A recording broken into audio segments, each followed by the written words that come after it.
Hi there, everybody. It's David Silverstein with Selling to the CIO. Hope everybody's having a great week so far.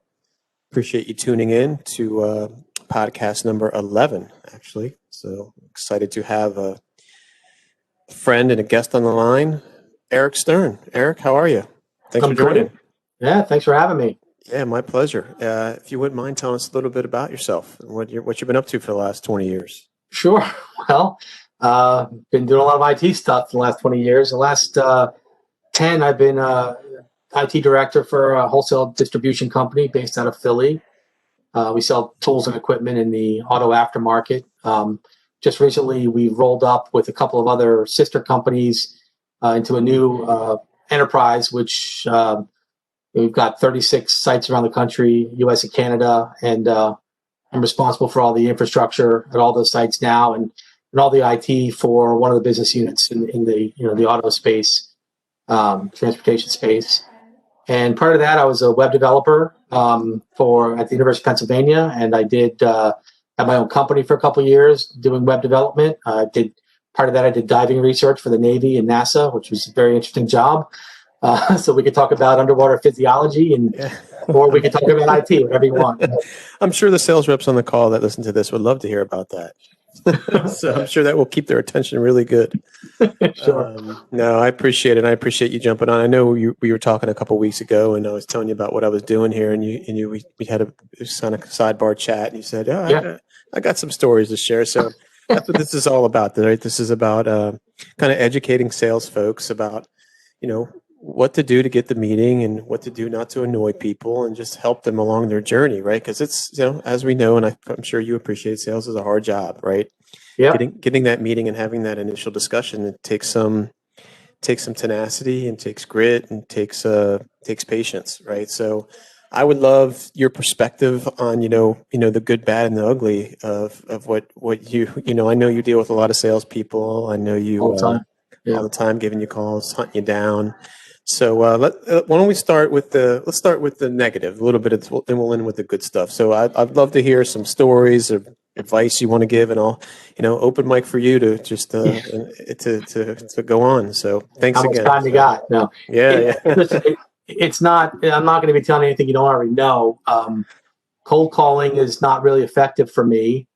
First of all, I'm on calls 8 hours a day. I mean, when you look at my calendar, I think tomorrow I have a half-hour break where I don't have a meeting or a call, and I'm sure that'll get filled up with something. So, at the end of the day, when you call me and say, "Can I talk to someone who's responsible for your telecom infrastructure?" I'm not going to take that call. I don't really have time to talk to you about it. I'm not looking for anybody for that particular, area. And for me to spend time to help you is not something that I have the time to do. And it's no offense. It just doesn't work for me. And the other thing is, you call me, voicemail these days. I think you probably know the hierarchy, right? Voicemail is like nobody answers voicemails anymore. Right. You got the voicemail, you got the email, you got Teams now. People are getting you on Teams with chat. And then you have the text message, which is reserved for like only the closest friends, because you answer that first. So if you're calling me and leaving a voicemail, I'm probably never going to check it. And when I do check it, I'm probably never going to call you back, because it's not something that I have any time to do, and I don't really feel like I need to. However, if I know you, if you're referred to me by somebody I know, out of respect for that person, I would normally at least try to reach out to you. And I'd probably tell you, hey, you know what? Let's set up some time to talk. Don't just try to call me out of the blue thinking you're going to get me. Send me an email, and at least I can talk via email while I'm on the phone, because I'm not going to get off a call to talk to you or answer my phone. But I will, if I see an email, I can schedule a meeting and kind of do work while I'm talking or while I'm in a meeting. So I think that's helpful to try to get through. I think it's probably better if you get through via email. And if you have a foot in the door by knowing somebody, you'll at least get my attention out of respect. And it isn't that I'm trying to disrespect anybody else. It's just that, you're taking a shot in the dark. My company name sounds very familiar to a healthcare company. And when people call and say, "Oh, I know all about I know all about healthcare infrastructure and HIPAA. I want to talk to you. I'm just like, you obviously didn't do your research. I'm not going to give you the time of day. So. Yeah, it's tough. It is tough. And, listen, we've heard it consistently, right? Referral is the best way to do it, right? But sometimes that's just, you could be new in the game. You're trying to build your network. You're trying to make some hay for yourself. And the referral isn't, just not going to happen, right? I don't know anybody that knows Eric, right? So what are some other things that might stand out? Is it sending relevant information, something that you care about? Do you ever look at any of those? And listen, I get the emails 20 times a day, right? I can imagine you get 100 a day, right? So how do you read any of them? So I do, and it's interesting because what I'm looking for is information a lot of times, and I've got a team of 10 people, that report to me or through me. It's not a huge team. We rely on consultants to run a lot of our systems in our business, and I mean it's about $800 million in sales, this business, every year. It's not a small operation, right?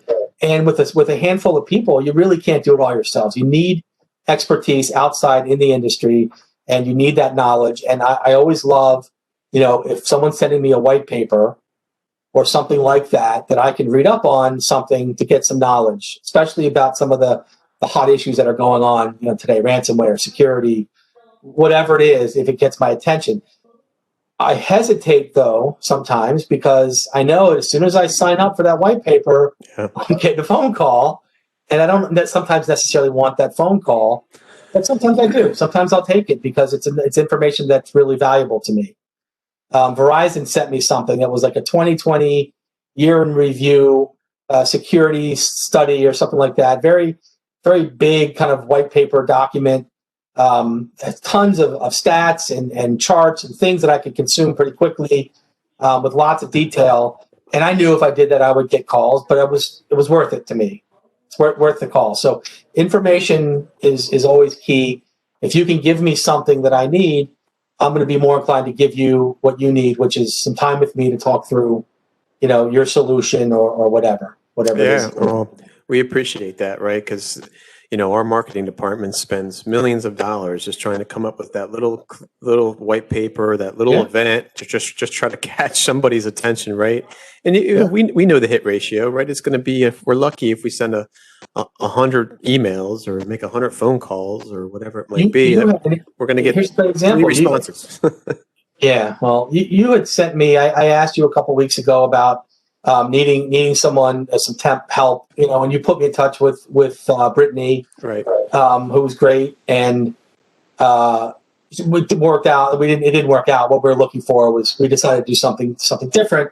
But you know what? She went through with her team. They went through the whole kind of brief presentation, which was interesting, and it triggered a couple things that maybe in the future we can call out to, which is exactly what she intended, which is good. And then she followed up. I don't know, whatever, a couple days later with like an invitation to a seminar. Yep. Which is, I think, coming up this Friday. And it was a very interesting speaker. I wanted to be on that. So I said, that's, in order to sign up, you have to go sit through a half hour, like a timeshare sales or something, whatever it was. And you know what? I'm like, I really want to see this speaker, and it's worth having a conversation with somebody. Because again, I'm looking to gather information. I don't know. I think I know a lot, but I know I don't know, enough to. I know enough to be dangerous. So, to kind of get different people's perspective on the same topic, different consultants, different companies, they're all trying to sell you something, but at least they're giving you some of their wisdom, and then you can start to kind of put together what might be the right path for my organization. So to spend a half hour with this guy, next week or this week coming up, is worth it to me, because he's going to satisfy what he needs to do. He's going to give me some more information. He may be the right solution that we're looking for. I don't know. But you don't know until you try. And then, you know what? I get to see this really cool speaker at the end of the week, and it's worth it to me. That kind of thing is worth it. Now, unfortunately, I'll probably have time to meet with him, but I know that the time of the meeting, the speaker, I'm going to have 2 meetings, and I can't miss them. So I'm going to miss the speaker in this case. But that's on me. I could cancel my meetings if I really could. We'll get your recording, and I. Yeah, exactly. I'm not worried. Yeah. And it's funny.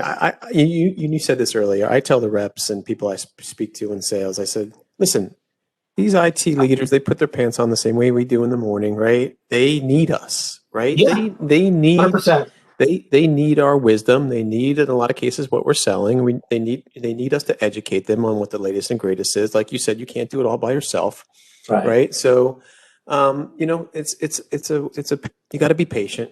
Yeah. It's a marathon. Don't get frustrated, right? You got to send folks like Eric. You got to not be relentless. You got to do it in the right way. Yeah, right. But something may stick. Here's another. I mean, I'm sure other people have said this as well. But for me, when I did consulting, I was in the same position. I'm trying to sell my own business, right? Sink or swim. It's on me to go out and do the sales.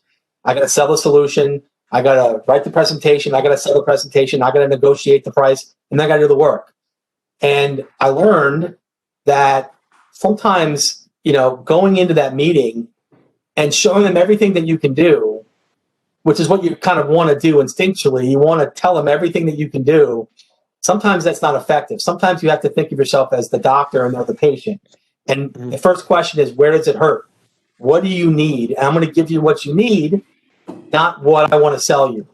And if you're good at sales, you'll sell me what I need, and we'll have a relationship, and then we'll have a long-term relationship where there'll be other things for you to sell me in the future, all your other services. But don't lead with, here's, a bullet list of everything that we can do. Lead with, what do you need? What do you need from me? Because we can do anything. What is it that you're looking for? And let me see if I can hone in on that. That would be my point of wisdom that I can impart. If you guys could do that a little more and not be so worried about selling everything that you own, then I think you'd be more effective, and at least with people like me. I love it. I think I captured it. Be the doctor and know the patient. Is that what you said? Yeah, that's more like a doctor. That's the name. That's going to be the name of this podcast. That's a great. And your client's the patient, and ask them where it hurts. They'll tell you. I love that. That's true. I mean, I always say, be careful with the question. Like, what keeps you up at night, right? Hey, everybody asks you that question. Same thing. Right. Yeah. That's great. Yeah. I mean, that's especially these times, right? There's a lot of hurt, right? In a lot of places. So. Yeah, and I do it as in my job today. I'm not, I'm working with customers, right? And we're trying to show them some of the technology solutions that we can offer them, to help them grow their business and work more closer with us and partner. But for me to sit there and list every single thing we could do, and I got 5 pages of bullet points of some of the technology solutions we put together. And a lot of times it's like they want a piece of this and a piece of that and a piece of this. And that's what the solution they're looking for. So if you get that out, you draw that out from them in just asking questions and not presenting. You'll present later when you want to present the solution. Yeah. The other thing is that we talked years ago.